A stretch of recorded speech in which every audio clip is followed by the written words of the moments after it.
I've spent months trying to come up with video ideas, and it's been hard. One of the hardest parts is coming up with an intro, so you know what? This is it. This is the intro to the video. So you're probably looking at the title of this video and think, what the heck is elastic victory? That's just the phrase I'm using to describe a situation in a versus game when a player who is losing has an opportunity to jump into the lead. If there's a better term for this, I'm unfamiliar with it. But I like this phrase, let's try to make it a thing. Anyway, let's talk about a few examples, because that's all I really do on this channel, right? Oh wait, no, all I do on this channel is talk about Nintendo games. Mario Kart is perhaps one of the most well-known examples. The blue shell, baby. Everyone loves it, or hates it, or whatever. It's a meme. You know, like by the actual definition of that word. Once used, it jumps to the front and slams the first place player into submission, allowing them to repent and think about what they did for a minute, while the second and third place players are given ample time to commit their own sins. Basically, first place is always contested, even if one player is intrinsically better than everyone else, Robert, so players in previous positions are usually able to pull ahead. The blue shell isn't the only one, though. The lightning is a wonderful example of the overall point here. It hampers the performance of all the players ahead of the user, so if you're lucky enough to get it, you can scoot forward more. It also makes everyone hit drop their items. Why do we still talk about the blue shell like it's a big deal? Lightning is way better. Tweet that to your local senators. Finally, Mario Kart also does a bit of this with the distribution of items relative to player position. It's pretty simple. The farther you are from first place, the better items you get. None of the items will just pick you up and put you in first place, though that would be hilarious if it existed. But with the proper skill and timing of the items you receive, it shouldn't be too hard to at least make some good progress to a higher place.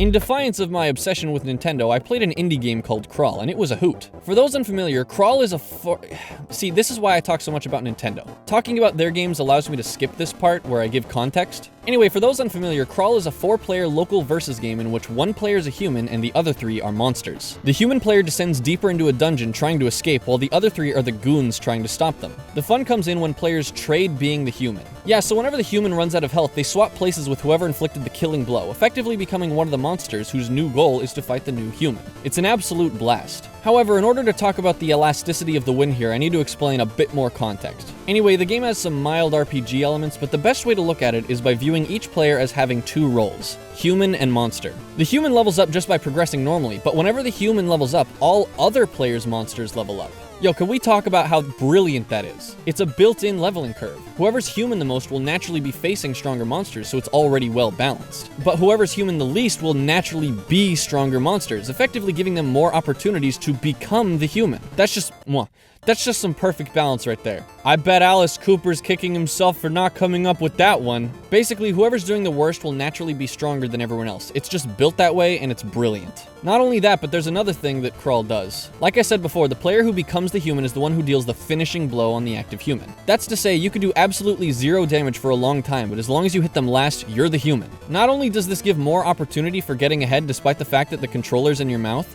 stop that. It also makes it an absolute riot on the couch as the human's player health gets super low and everyone starts screaming with anticipatory delight about who's gonna get it. It's just like picture day in 4th grade. I'd show you what I mean, but like I have no pictures of myself in the 4th grade where I'm wearing the hat, and the hat is like my whole brand, so I'm just gonna go to the next example. This next example is the game about making a mess. Get it? Because Splatoon 2 is a mess compared to the first one. Oh snap, did I say that out loud? Has anyone ever asked that question like non-rhetorically? Like, do people just sometimes say things out loud? Anyway, to avoid confusion, I should clarify that what I'm going to be talking about here is present in both Splatoon 1 and Splatoon 2. I'm just using footage of the first one because I'd really like to not play Splatoon 2 anymore. So the point of the game is to cover the most ground with ink. Every player has what's known as a special weapon, and there are a bunch of different kinds. But what matters is how you charge the weapon. You do this by covering the ground in ink. At a glance, you might be thinking, oh, okay, you're rewarded for completing the objective. And you'd be right, but there's more to it than that. The big important piece to all this is that your special weapon doesn't charge unless you're getting new turf. So naturally, the team with the most turf has fewer opportunities to charge their special than the team who's losing. This makes it so that the losing team, if they play their cards right, is more capable of turning the match around. To clarify, Splatoon 2 Octo Expansion is beautiful, but that has nothing to do with the multiplayer, so whatever, next example. This example doesn't actually require a lot of context, and it's not like a brilliant piece of design. I just wanted to talk about it because A, no one talks about this game, and B, I needed more examples. Anyway, Ultimate Chicken Horse is kind of like Super Mario Maker, only multiplayer. I know what you're thinking. How does that even work? To which I answer, aha, I got you. I'm talking about a Nintendo game again. Anyway, a player who's losing sometimes has a chance to get what's called an underdog bonus, but they can only get it if they start to, like, be better. It's not like a huge deal. It's just a few extra handicap points for little Billy who's got the controller in his mouth. Oh wait, I already made that joke. But it's still a fun way of creating a more amicable atmosphere among players rather than a competitive one. But isn't this a competitive game? I mean, not really. I'll get back to this at the end of the video. I just have one more example real quick. See, isn't this nice? Just like with Mario Kart, I didn't even have to explain it. You already know how elastic victory works in this game. I would just skip this part, but I need to fill my Nintendo quota, and I haven't said Mario in at least 34 seconds, so I gotta get my fix. Anyway, to paraphrase one of the greatest YouTubers of all time, Mario Party is just a drawn-out roulette wheel. At any point, just about anything can happen. First place loses all their stars or coins. Last place suddenly gets 3 stars for no reason. People swap all their stars, effectively reenacting the Revolution of 1688. Or am I thinking the French Revolution? Leave a comment with your favorite historical revolution. You always gotta be on your toes in this game, and it can be a blast to watch even the worst player come out on top due to random chance. You also have the end game bonus stars that can always radically shift the game last second. I'm especially fond of the bonus stars from Mario Party 7 and 8. Most of these games just have the same stars, like you won the most mini games or whatever, but Mario Party 7 and 8 have a bunch of different stars awarded for random stuff. You walk the most, you use the most items, you shine the most shoes. Plus, it's different every game, so you're even less certain what's gonna happen. Just like the Mario Brothers movie, it's a blast, at least according to the Washington Post.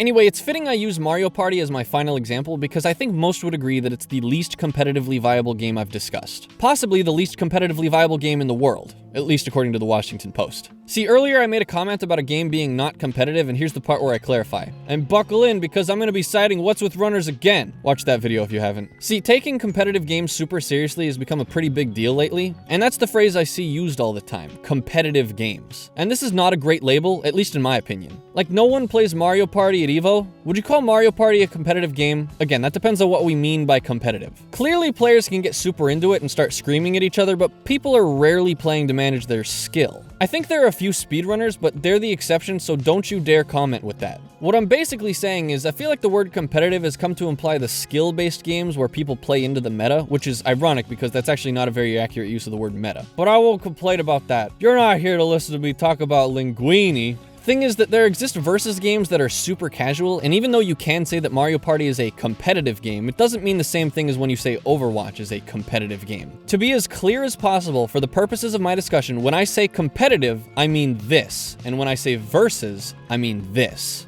Competitive versus.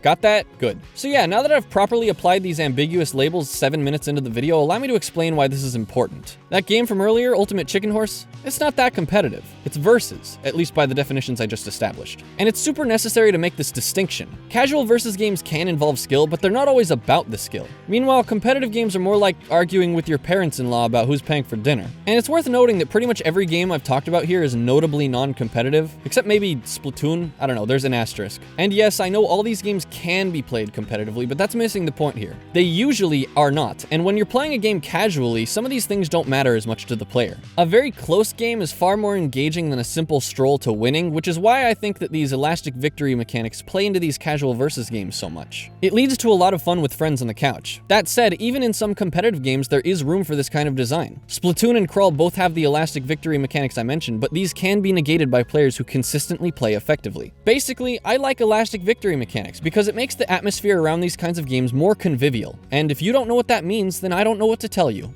I don't own a dictionary. Hey guys, sorry for the lack of uploads for a while, and sorry that this video is notably different in tone than usual. It's just a new style I'm trying out. Tell me what you think about it in the comments below, along with your favorite historical revolution. And don't forget to leave a like and subscribe and to support my Patreon, you know,